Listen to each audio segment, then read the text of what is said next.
Hello and a very warm welcome to everyone and a special good evening to our friends in Australia from the National Library of Israel in Jerusalem. My name is Karen Sethill and I'm delighted to open the second event in our series In Conversation with Other National Libraries. Like so many other organizations, this past year we've moved our cultural program online and set up the NLI's virtual reading room. This has enabled us to connect virtually with audiences well beyond Israel. However, we have not yet managed to reach out as far as Australia due to the time difference. So we are very, very pleased to be able to welcome you to our reading room today. Just a short while ago, we were honored to host the Australian ambassador to Israel, Paul Griffiths, who visited the National Library of Israel in person, one of our first real visitors since we reopened.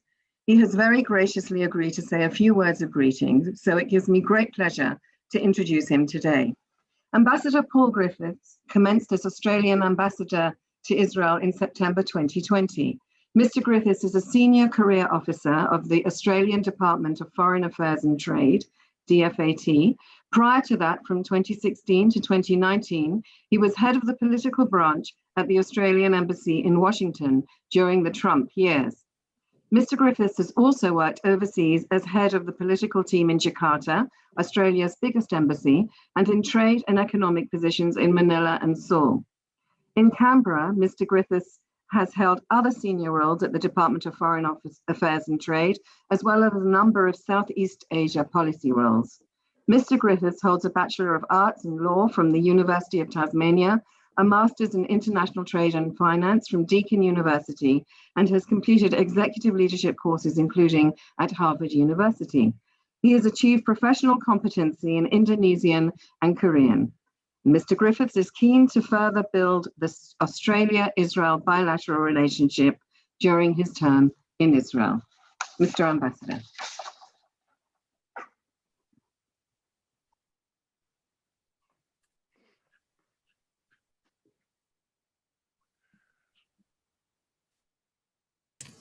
There we go. I think I'm unmuted now. Thank you. Thank you very much, Karen, and it's wonderful to see everyone. I'll start with some acknowledgements, if I may, to the Israeli Acting Ambassador in Australia, Mr. Ron Gerstenfeld, Mr. Peter Phillipson, Director of the National Library of Israel, Oren Weinberg, who I had the pleasure to meet recently, Director General of the National Library of Australia, Dr. Marie-Louise Ayers, who I've just become acquainted with, Mr. Sam Lipski, the NLA team, distinguished guests, ladies and gentlemen. Kahal Nichbad. I'm trying, as you can see. It's my honor to be with you today to give opening remarks at this launch, marking the beginning of a digitisation process of over 180 years of Australian Jewish news, content and history. I understand that this year the National Library of Australia and the National Library of Israel will provide free online access to almost 250,000 pages of previously unavailable Australian Jewish news content. Owing to the kind permission of Polaris Media, all issues of the English language Australian Jewish news will be digitised, as well as other historic Australian Jewish newspaper titles in languages that I haven't mastered yet, I'll confess, such as Hebrew and Yiddish. This is a wonderful contribution to the already strong cultural ties between Australia and Israel. In addition to financial support from the Israeli Embassy in Australia, I'd be remiss if I didn't thank the other funders of this project, the NLA and the Israel National Library, the Australian Jewish Historical Society, the David Lesney Foundation, the Besson Family Foundation, the Lucius N. Littauer Foundation, Itan Nishlos and Lee Levy, and an anonymous donor. My visit to the library, to Israel's National Library last month, provided me with a special opportunity to see and experience the current and future library, both incredibly impressive, to which the celebrated history of Australian jewellery will be a valuable addition. It was a very special visit for me as a wannabe architect as well, which was an added bonus. I hope that this project will now allow anyone with a connection to Australian Jewish life to access or the same access to their family and community histories.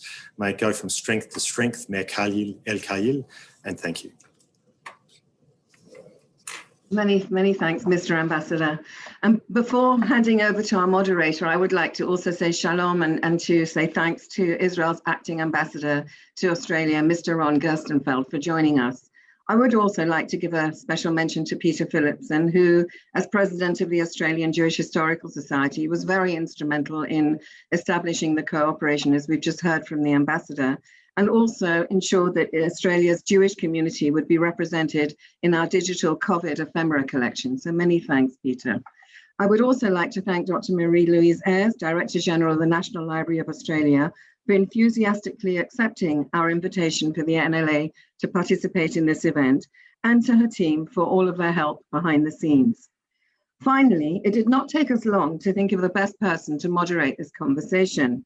Sam Lipski is a Pratt Foundation trustee and special advisor. He served as the foundation's CEO from 1998 to 2019, and as a board director with many nonprofits, including President, State Library of Victoria, trustee of the Refugee Foundation of Australia, chair of the advisory board of the Australian Centre for Jewish Collections, Monash University, and several other public roles. With a background in newspapers, radio, and television, he is a former White House correspondent, media commentator, columnist, editor, and current affairs producer. In 2008, Monash University awarded Sam an honorary doctorate of laws, LLD, and in 2020, the Order of Australia recognized his service to strategic philanthropy, education, and Australia-Israel relations. Sam also attended the National Library of Israel's inaugural International Global Forum and is a valued friend of our library. Sam, over to you. Thank you, Karen, and greetings and shalom from Australia. It's Erev Tov here, Boker Tov in Israel. Not quite sure where some of our other global viewers might be, but I thought I might begin by asking both our host, Oren Weinberg, from the National Library of Israel, and Dr. Marie-Louise Ayers, if I could ask each of them to very briefly tell us just a bit about your libraries. I think we don't have to assume that we're all ignorant, but equally we can't assume that we're all knowledgeable about what's special and what you consider important about the history and role of each of your libraries. So, Oren, perhaps we begin with you. Give us a snapshot.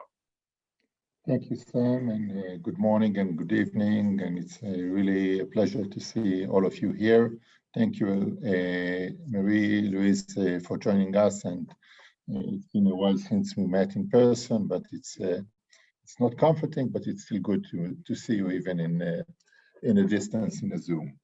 So the NLI was founded in 1892, way before the State of Israel was founded. It's maybe one of the more surprising institution to be founded before a state is founded. If you look at the National Library role, it was a part of a vision of a few Zionist people around the world. They thought that there should be a Hebrew or a Jewish library in Jerusalem that would be maybe a base for a university, a Hebrew university in Jerusalem, when the time comes. And this is actually what happens in 1925, when the Hebrew University was founded and the library joined and became part of the university. You ask about uniqueness, and I think that one of the more unique quality or roles of the library is the fact that we are not only the National Library of the State of Israel, but we are also the Jewish Library. We are, by law, the library of the Jewish people, wherever they are, which is a significant role and duty that also put us in many challenges during the days that we enjoy working in Jerusalem and thinking about different Jewish communities around the world. We're not a large library. We have 4 million items, which is not big, even compared to the size of the population and the geographical location we're in. But we have some unique collection that is quite surprising to find in Jerusalem. For example, We have Isaac Newton papers, we have Franz Kafka papers. Of course, we have many unique Jewish treasures like handwritten Maimonides. And maybe not that surprising, but still coming to a national institution of the State of Israel, we have a very large collection of Islamic manuscripts. So I'll stop here and go back to you, Sam. Thank you, Oren. Marie-Louise, I think if my history is correct, the Australian National Library, or National Library of Australia, was present at the creation of the Commonwealth of Australia, which is, I suppose, in itself significant. But looking back on that history, where are we now? Tell us something about what's happening in Canberra. Okay, I'll do so, Sam. And just before I do, I just wanted to let particularly our viewers in Israel know that the National Library of Australia rests on the traditional lands of the Ngunnawal people. And in Australia, it's customary to acknowledge traditional owners at all public meetings. And just recently, I was privileged to be chosen to learn how to acknowledge country in the Ngunnawal language. So I'm going to follow Paul here and use some language in which I'm not fluent but is very special. So bear with me for a moment. Darawanuna, Darawanunawal, Yango Nalawari Thunamanyan, Nunawari, Darawari, Ningara Dindi, Wangarali Jinyin, which merely means this is Ngunnawal country. Today we're all meeting together on this Ngunnawal country. We acknowledge and pay our respects to the elders. And I may come back to this a bit later. So Sam, you're correct that from the time that Australia became a federation in January 1901, there was a parliamentary library. It was recognised as necessary. And for many decades, that library played a dual role as a parliamentary library and a national library, gradually separating out. In 1960, the National Library Act set us aside as a separate institution, so we're a bit newer than the National Library of Israel. And in 1968, we moved into our beautiful building here on the shores of Lake Burley-Griffin. In terms of the size of our collection, we have about 10 million physical items running to about 260 kilometres of shelving, but we also have a digital collection of about 3 petabytes, so that is billions of files. And if I was to think about what's distinctive about the National Library, I would call out 3 things. One is the scale of our digital operations for a not particularly large library, and the fact that we are leaders in many areas of digital practice, so that may be surprising to people. The second is really about our role in national infrastructure in Australia. So for many decades, we've been running infrastructure on which more than 1,000 cultural institutions rely. Libraries, galleries, museums and archives use our services every day to manage their collections and to make them accessible to the public. And both of those 2 things are driven by the fact that 98% of Australians live more than 3 hours drive from this building. And if you're at the furthest most corner of the northwest of Western Australia, it'd take you 5 to 6 days to drive here. So they're big drivers in our space. And I guess one more surprising thing, I think Paul will be the only one not surprised to hear that the National Library has an office in the Australian Embassy in Jakarta. And that's because one of the distinctive things about our collection is that we've been collecting very strongly from Asia for decades, and we're still focusing strongly on China, Indonesia, and the Pacific for good strategic reasons for Australia. So, in a nutshell, that's us. Well, thank you, Marie-Louise. I'd like to come back to later, perhaps, if we have a chance, to talk about the library's regional role in its wider relationship with Asia. And just as Oren has already mentioned, that some might be surprised, the National Library of Israel has a significant Islamic collection of manuscripts and other parts of the collection. I'd like to perhaps now bring together both libraries in some sort of recognition of what they have in common, perhaps what they are different, how they differ. So in terms of commonalities, again, I think most of our audience would know that one great thing they have in common is that since, give or take, 1948, a significant year because it was the establishment of the State of Israel, but more or less in the years immediately after the Second World War, for Australia, immigration has transformed us as a nation, as a society, and similarly Israel was transformed by its immigration, which continues as it does in Australia to this day. So, Oren, perhaps we could begin with that and just give us some notion of where you see it in terms of how you see immigration or any other of the factors that bring you and the National Library of Australia together. Maybe when we go back to 1948, when the State of Israel was formed, we have become a destination of millions of Olim immigrants coming to build a new state. At that time, the notion of what was called the melting pot of culture is to try and dissolve all cultures together and build a new culture, an Israeli culture. That meant a new spirit, or a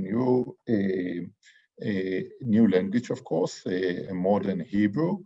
And on the other hand, it was meant the destruction of maybe cultures that came with the Olim, with the immigrants to the State of Israel. At those times, there was even a disapproval of even forbidden using some of the languages where an immigrant used to speak, like Yiddish, in the idea that we need a new culture. During the last 2 decades, I think that a big change happens in Israel, and that also reflects on the role of the library. When instead of trying to create one culture, one unified culture, we give more and more space and roles for all cultures represented in the State of Israel or in the Jewish world. With respect and with the intimacy that each culture needs to have, and bring those different cultures, those different languages into dialogue, into creation of a new culture. And that means that we have a space, we have a shared space, both in the physical world and the digital world, for all those that create in different languages and cultures, which is a change. So we used to collect everything, but now we need to give the recognition to and honor all those different cultures that are live together in Israel. So, Marie-Louise, there is a parallel there, I suppose, with the way in which in the early years of immigration, when assimilation seemed to be the main objective, to a more pluralist and certainly to a recognized and understood multiculturalism today in Australia. How has that affected the library over the years, and how do you see it today in terms of what I suppose to some of our viewers in Israel might be a bit of a surprise, that Australia is as pluralist and multicultural a nation as it's become?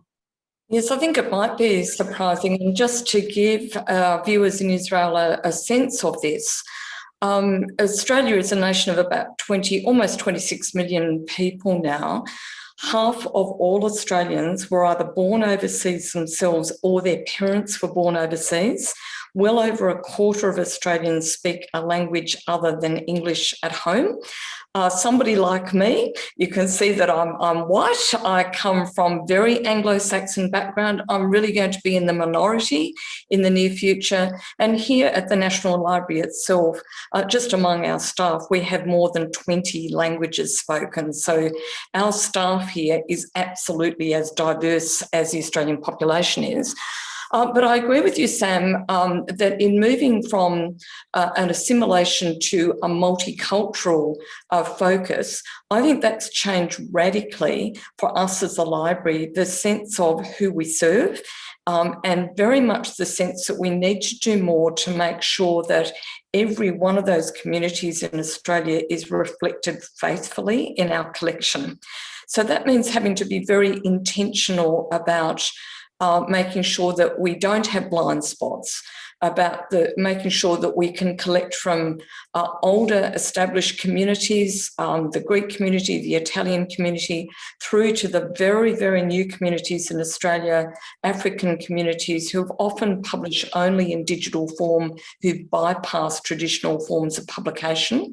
So from my perspective, it makes our collecting task both more interesting, more complex, more diverse. It's very important that we have a super diverse staff to be able to work with those communities. And increasingly, our focus is on making sure that every Australian, whatever their heritage, can see themselves and understand their part of the Australian story. I think that's very different to 1960 when the Act came in, or even in 1968 when the building was, this beautiful building was built.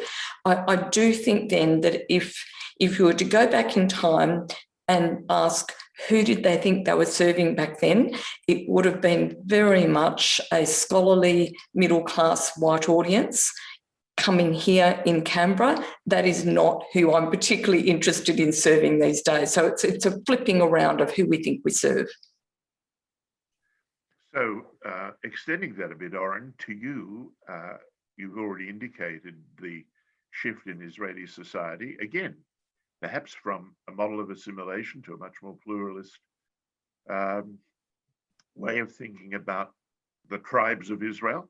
In terms of your activities, day-to-day activities, over recent years and today, how has that manifested itself? I mean, how does it actually show in terms of who comes to the library, who uses the library's collections, and what are you doing, just as Marie-Louise has pointed out, who are you interested in attracting to the library? Well, I'll go back a little bit to 2007, because that's a very crucial year in the history of the library, when the new law was passed in the Knesset, the Israeli parliament, that set actually the theory that is called the National Library. Until that day, we were part of the Hebrew University. We were mainly a research library, and we were serving mainly researchers. In 2008, we actually started some kind of an independent role as being a non-profit organization owned jointly by the government and the Hebrew University. And the main reason for that change and for the law was to create a real national library that serves both the state of Israel and the Jewish world at large. And that meant a huge change in the way we look at our audiences, not only as a research library and a learning place for researchers, but also a more general public approach with different audience. So we serve both academics and non-academics, old and young, secular and non-secular. And adding to that layer, we would like to serve 20% of our population, which are our-born citizens that have an issue into looking at national institution as their part of their tradition and home. So we have done many programming and changes in the way we think and handle in order to build the library as a home for so many different populations.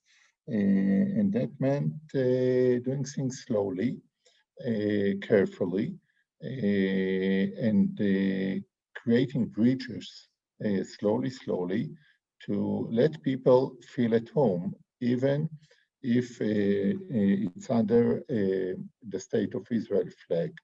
And it's not easy because we want everybody to feel at the space of the library welcome, not only because of the collection, but also because of the ability to create dialogue and discourse on different, sometimes difficult issues around the collection and the knowledge of the staff and the knowledge of the people who are sitting in the reading rooms.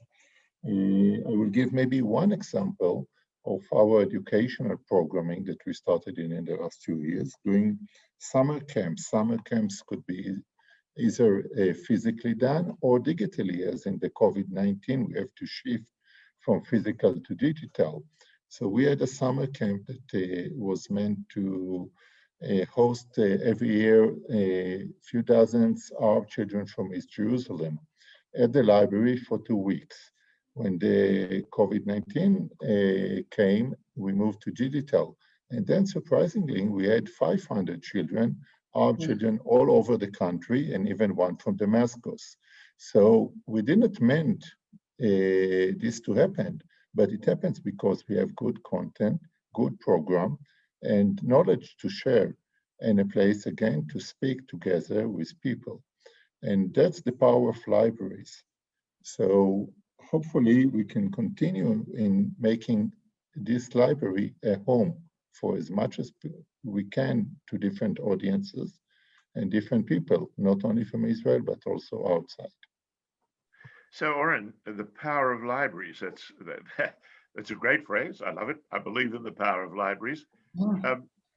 Who is driving your power these days? And I'll come to Marie-Louise in a moment, because she mentioned very early on that one of the great features of the Australian National Library is the technology and IT and its digitalization, which puts it right up there. But from the point of view of your library, Oren, you mentioned those kids who tuned in.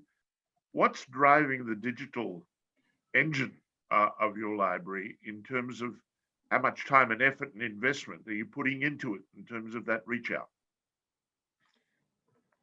I think that when libraries started dealing with digital, they started in putting just information on the web and build collection, build many corpuses of information.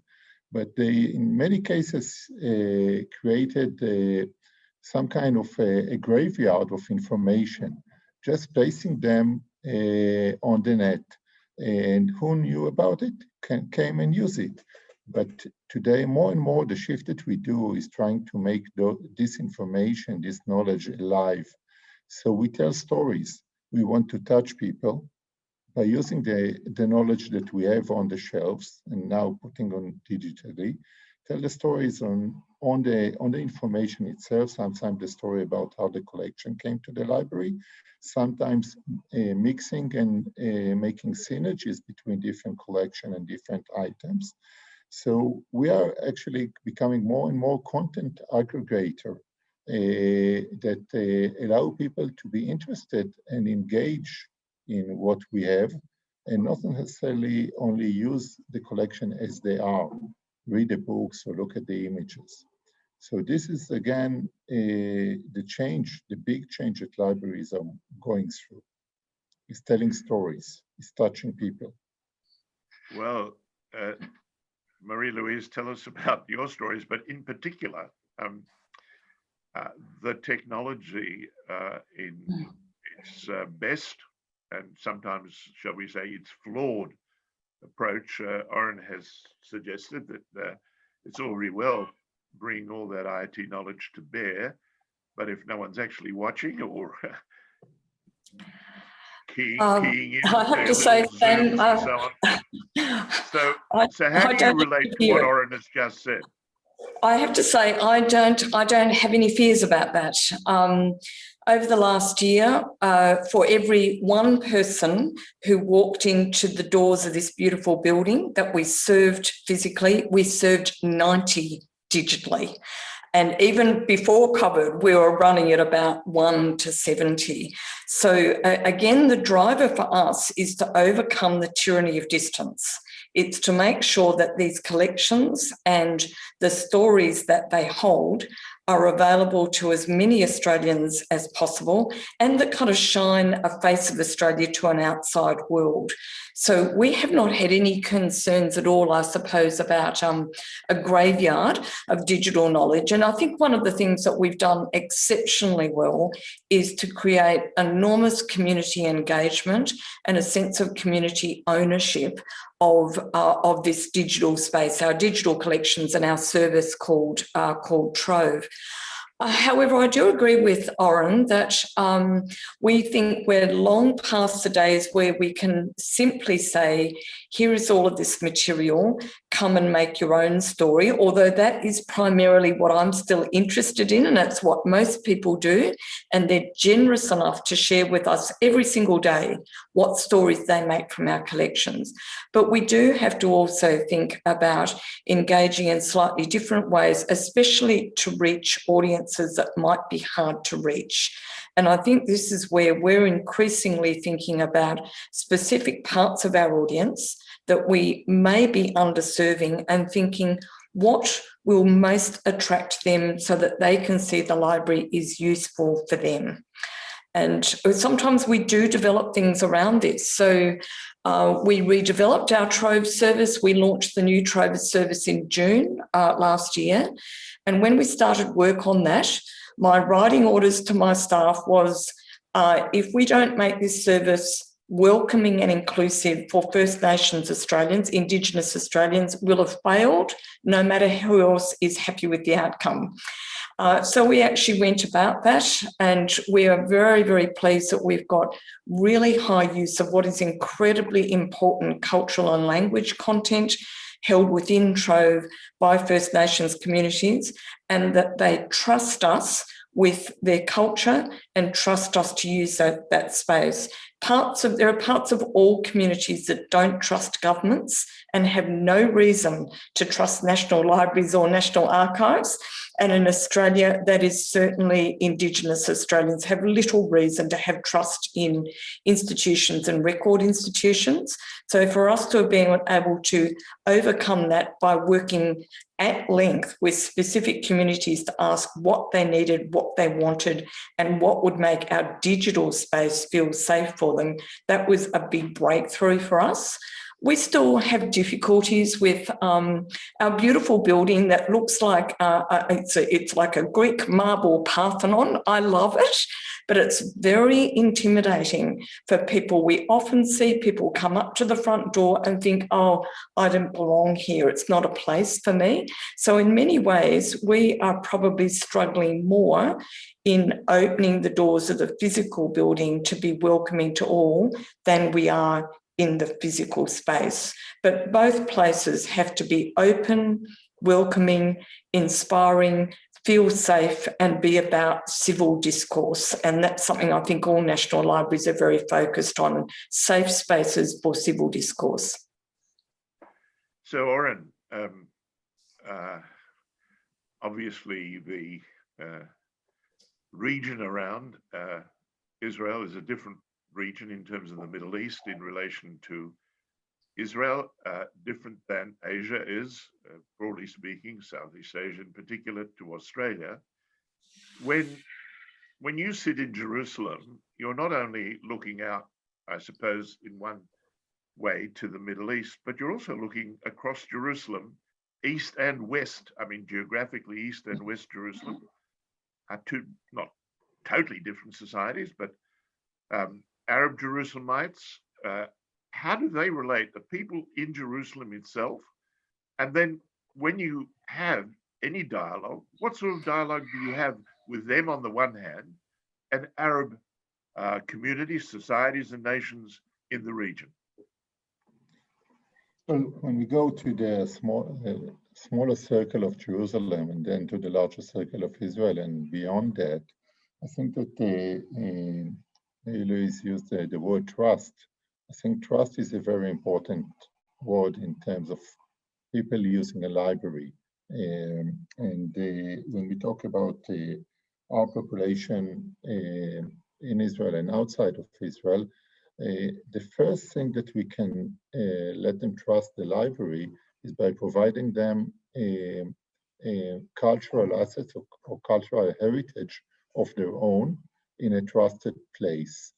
And we mentioned before Islamic manuscripts, but we also have a very large corpus of a newspaper in Arabic language, both from the Mandate and the Ottoman period, that we took and digitized them as we do with Jewish newspaper from around the world and provide them a resource that they never could have been engaged with. So opening those collections for their use and letting them know their own culture through the National Library is the first sign of trust. Letting them use what they created before and how they use it today, and being open and accessible for all.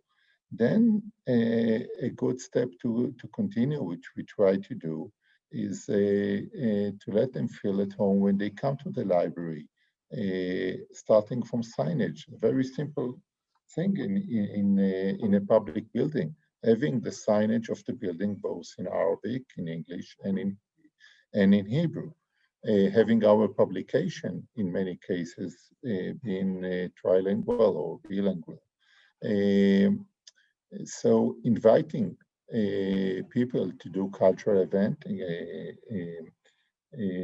when we talk about Ramadan coming soon, we have a huge event called Ramadan Nights that we offer shared platform for all institutions in Jerusalem to provide events on Ramadan through the NLI in terms of marketing. So those are small steps that create a place that let them feel at home. And we always kid that in Jerusalem, there are two institutions when Arab and Jews are hanging around. That's the Jerusalem Zoo and the emergency room in the hospitals.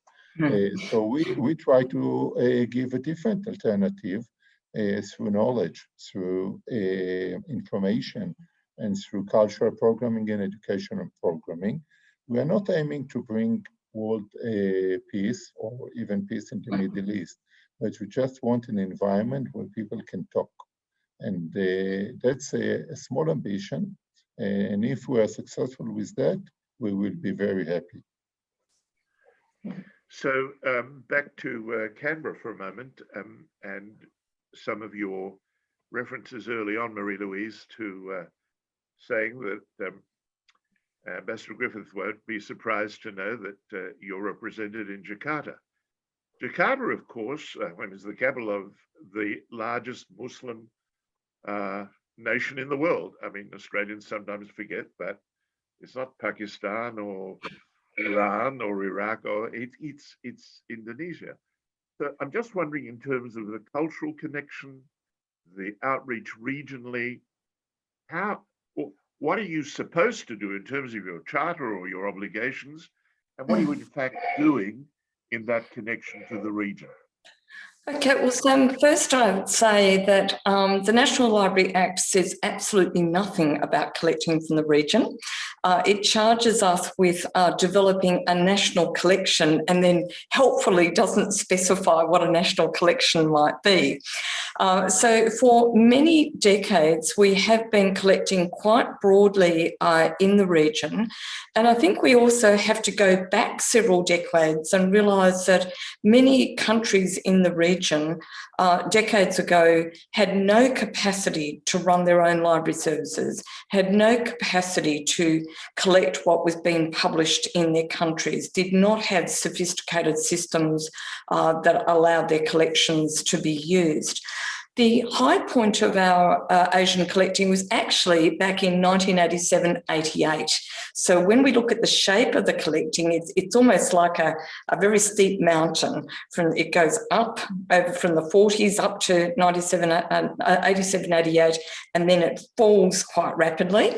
Paul is a good public servant. He will probably remember what started in the Australian government in 87-88, and it effectively means continued small cuts to all government agency budgets.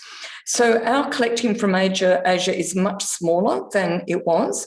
I feel completely comfortable about that for several reasons. The first is that many Asian countries now have absolutely world-class national libraries. So Japan, Korea, really excellent national libraries, and they participate in international infrastructure, which means it's easy enough to find what you need. We're still very focused, though, on China for obvious strategic reasons for Australia, and also for internal reasons. Mandarin is certainly the most spoken language other than English by Australians. There's a very large Chinese Australian population. Indonesia, as you say, Sam, not only is it the most populous Muslim nation, but it's a nation of 200 million people effectively on our northern doorstep. And I think most Australians don't think too much about that, except when they think about holidays. The Pacific is different. There are many, many small nations in the Pacific struggling mightily with very low resource base, low capability base, and terrible problems with weather, climate change, cyclone, etc., that makes it very difficult for them to collect their own national imprint and keep it safe. So that's an area where we're in that space because we know that our near neighbours need a hand. I suppose the thing that I find disappointing about our Asian collections is that despite decades of collecting, we had the best collection in the Southern Hemisphere. Despite decades of that collecting and despite intensive outreach to the community, and despite Australian government having a long-standing not so much a policy, but basically saying we must engage more with Asia and we must have more languages, use of that collection has not grown at all.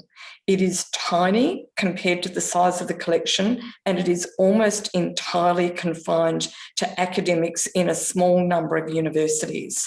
So I think that that is a disappointment that such a splendid collection has not, I guess, been amplified and has certainly not resulted in more students studying Asian languages or using that collection. So from a very pragmatic point of view, when we needed to make decisions again last year about where we were going to put our collecting effort, we decided that it must be on collecting Asia in Australia, that is Australian communities of Asian heritage, rather than collecting from Asia. So that's a bit of a change, but it's not as dramatic a change as some people think it is. So, Oren, if I could just, we're going to have to bring things to a close, at least our end, before we ask some of our viewers to participate. I want to get back to the role of the National Library of Israel as the Library of the Jewish people, and talk about, or ask you to talk about, obviously, your outreach to, I suppose, not just those Jewish members of the audience who are sitting in Australia, but looking more broadly to the diaspora, to the Jewish community spread over whatever it is, 60, 70 countries, but certainly to some of the big communities in the United States and Europe and elsewhere. How are you connecting with them? I mean, we've heard about the Australian Jewish Press, which subjectively I'm delighted about, having had a long connection with it, but putting that to one side, what are some of the other ways in which you are, as a library, becoming the Library of the Jewish people? Well, this is maybe the most challenging thing that we have to deal with. Again, going back to the National Library Law in 2007, it set the mandate of the library to be both the Library of the Jewish people and the State of Israel. Funny so that nobody asked the Jewish people if they need a library and if the right place is in Jerusalem. But that's what the State of Israel said, that this is the Library of the Jewish people.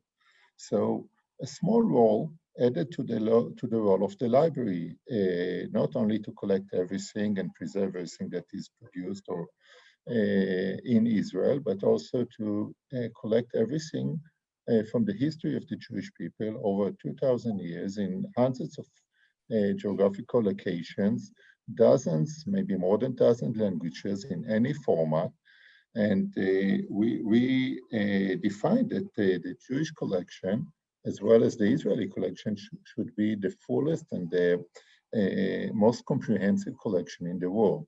So the first challenge is to collect and preserve.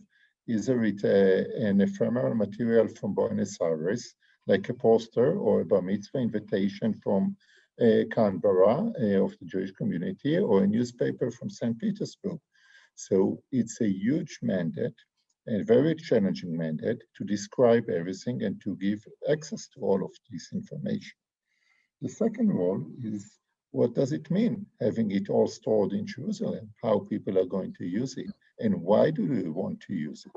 So, of course, the digital side of it is one answer, is how we can give a broad and large access to those collections, when most of them are quite modern ones and have a lot of issues with copyright and privacy and other contractual challenges, but we have to give access to this material. Another thing that we are working on is bringing as much as we can collaboration and partnership with other institutions that does the same in their own countries. There are many Jewish archives, many Jewish institutions and national libraries and libraries that collect what is manufactured in Jewish communities, like the project that we do with the NLA in taking a Jewish historical newspaper and putting them online. So digital is one answer. Second way that we are doing is building bridges. We have a program called Bridge to Europe with the help of the Rothschild Foundation Europe that try to build bridges with cultural programming that take the collection both of our library and other institutions and bring them to life. We also do that in education. Jewish education around the globe can make use of the material that we have, like we like to call them primary sources, that help students, pupils around the world to do research on primary sources with Jewish collection that relates to them. And maybe lastly is also to work with the professional communities of librarians and archivists to deal with Jewish material around the world and provide them guidance, and also bring them together to join community, because language is sometimes a barrier and the knowledge of the material is sometimes a barrier. So all this comes together with an answer of a big unified Jewish library that serves Jewish people wherever they are. Well, thank you. I see that we've got not all that much time left, although we, those of us who are talkers about libraries could go on for quite a fair bit. I'd like to hand back to Karen. I assume it's Karen, or it might be Doron, I'm not sure, just to pick up on what I'm sure are some questions from those of us who are here in Australia and who've joined us, or in Israel or elsewhere, that they might want to put more directly to our two library directors. So Karen, perhaps you can take up the Q&A. Thank you. Well, Marie-Louise, you've had some compliments on your acknowledgement of country in the language of custodians, so I do want to mention that.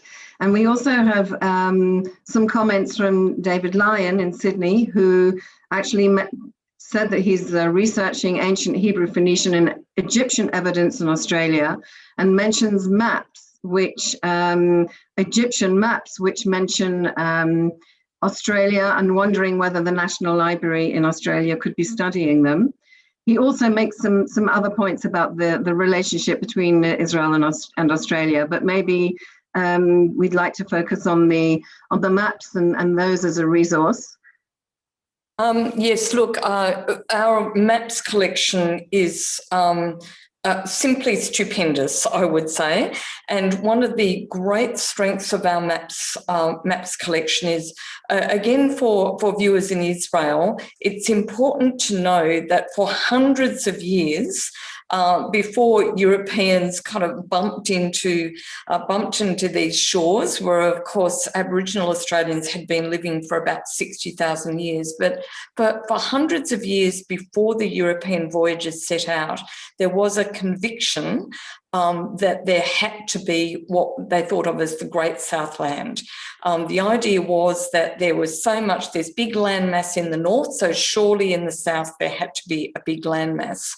So what that means is that really from long before there was any extensive voyaging, when maps were really more about imagination than cartography, you start to see this sense of an imagined Great Southland that very, very gradually resolves down into Australia, New Zealand, South America. So for that reason, we certainly do have a very fine collection of maps where you can see that tracing of the idea of a Great Southland becoming the certainty of Australia. And that certainty, of course, did not arrive for Europeans until the late 18th century. So we certainly have some great maps expertise on our team, and we have digitised a very large amount of our Australian maps collection, by which I also mean any maps in our collection that have any reference to the Great Southern Land. So David may wish to explore our maps online, but he could also get in contact with our reference service if he wanted to find out if we've got specific kinds of maps. We've got people who know that collection inside out and back to front. Thank you. I don't know shall I go on to the next question? Robert Power I don't know if this is going to be possible in the time we have left. Can we see some of the facilities in the library and get a feel of the space? I know that we've heard about the outside of the building. I don't know whether very briefly anybody wants to give a little bit of a feeling, and Oren, you might refer to your backdrop. Well, as part of the change that the library is going through, is we are also building a new building, going out from the wonderful campus of the Givat Ram University, Hebrew University campus, outside just near the Knesset, in front of the Israel Museum. So you can see in the background the picture that I took just this morning from the roof of the current building. We are supposed to finish construction next year in 22 and move into the building and open our new home in summer 22.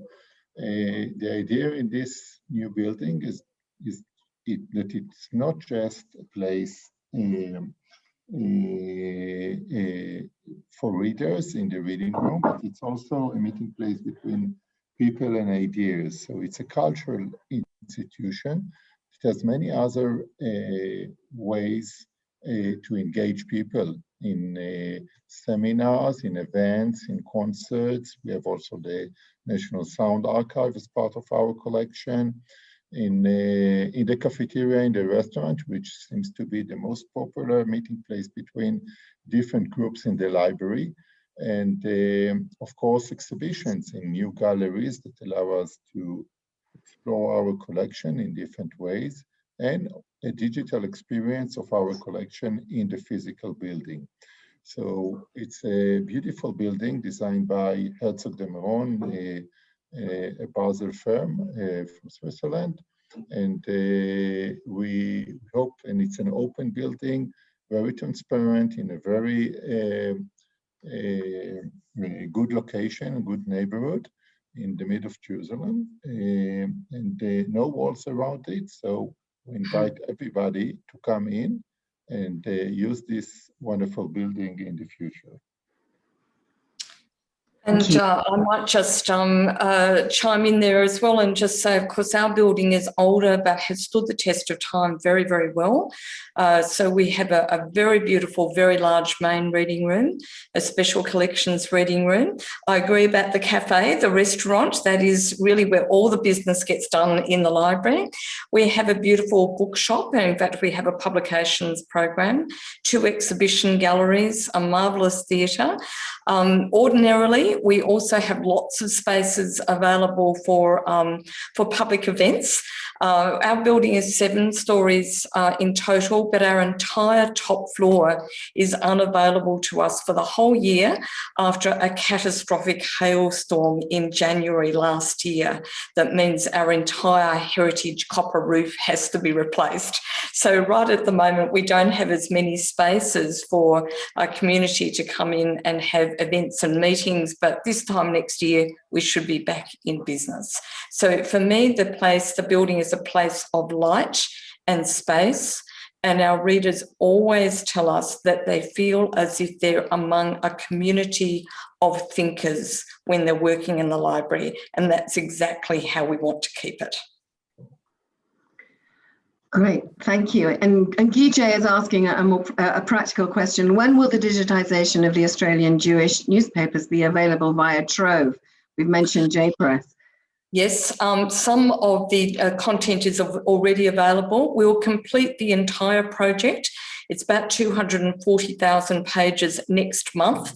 So as the material, digitisation is only the first part. It has to be processed. It will flow into Trove. So I would imagine that probably by around May, June at the latest, all of that content will be available in Trove. And Oren, I think I'm correct that it'll take a little longer for you to process the content into JNews, but you're hoping that it will be there by the end of the year. So is that right? That's correct. Yes, yeah. So, we really... So we are sending the material to New Zealand, by the way. It goes from you to New Zealand to a company that works with us, and then yes. It comes back to Jerusalem. Oh, isn't this wonderful, wonderful internationalism?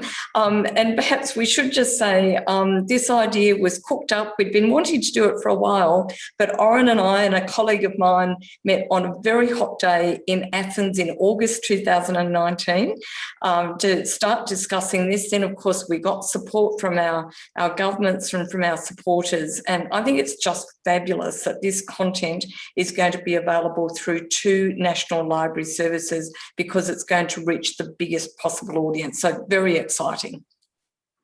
Great, thank you. We've got a good question maybe for winding up, which is from Ezra Lipski, which is, let me just get up the chat. What is the most important step that libraries should take towards the future moving forward? What do you think is the most important step that they should be doing and taking in the future? Do I just have to choose one? I'd like to choose 2 if I can. One is something we've touched on many of times already, which is how we engage with our diverse communities to make sure that the voices of all communities are in our collections. Another challenge we don't have time to talk about now, but we are grappling with is the issue of the ethics of AI and machine learning in relation to our enormous digital collections, making sure that we are using technologies for good when we don't control the algorithms and the potential for great and unintentional harm is there. So that's certainly a big thing, I think, for all national libraries with big digital collections in the next few years, how to harness the new technology without causing harm. Thank you. I would add to that setting a clear boundary between commercial and non-commercial. The fact that we have so much data and the question of fake and not non-fake is coming into every aspect of our life, and especially information that we collect and make accessible. So we have to make sure that what we do with cultural heritage is kept untouched by any commercial companies. Correct. And that means keeping our digital collections very safe in the age of massive cybersecurity threats too. So it's a big problem. Thank you. I think I'm going to hand over to Sam now for some final remarks. Thank you, Karen.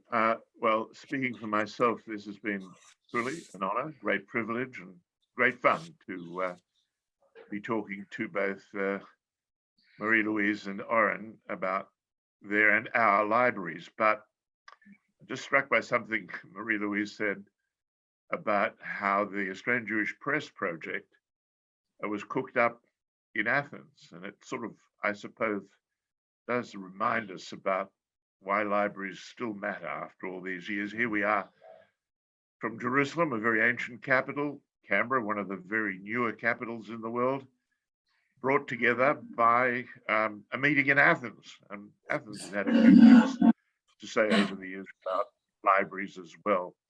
So it just is a reminder that libraries are not just national institutions, they're global institutions. They're about humankind. They're about all our great stories. And they're our treasures. And we have to look after them and care about them. And it's just marvelous to be able to talk to directors of libraries that speak for their nations. And that's something to the ambassador, thank you. It was marvelous that the Australian ambassador brought us all together. I want to thank everybody at the library for giving me the opportunity to be part of this. This has been great. Thank you, Sam. I think you froze for the last few seconds. But thank you very much, everyone. I don't know if any of our Oren or Marie-Louise, you want to say any final words? Just thank you, and I can't wait until I can see Oren again, and until I can see that beautiful new building that that is being built. So, so thank you, and I think we would both say, please explore the treasures of your national libraries, and trust us to do a good job with the collections and to keep them for the very long term. Thank you. Yeah. We will continue to have you all at home at the library. Thank you very much. Thank you. Bye-bye. Bye-bye. Thank you to all our audience.